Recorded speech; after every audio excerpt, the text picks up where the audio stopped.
মনের পশুরে রাখলি মনে, বনের পশুরে মারলি প্রাণে। সৃষ্টিকর্তা বলেছেন আপনার মনের পশুকে হত্যা করতে। যে পশুটি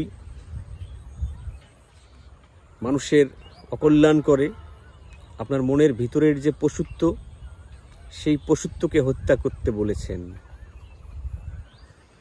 কোনো বনের পশুকে নয়, বনের জীব জানোয়ারকে নয়, বনের জীব জানোয়ার নিরীহ যা হত্যা করলে শুধু তার প্রাণটি চলে যাবে, কিন্তু আপনার পশুত্ব যদি থেকে যায় তাহলে সেই কাজের কোনো যথার্থতা থাকবে না। তাই কবি বলেছেন আপনি আপনার মনের পশুকে হত্যা করুন, সেটাই সৃষ্টিকর্তা নির্দেশ করেছেন। আমরা পশুদেরকে ভালোবাসবো, পৃথিবীকে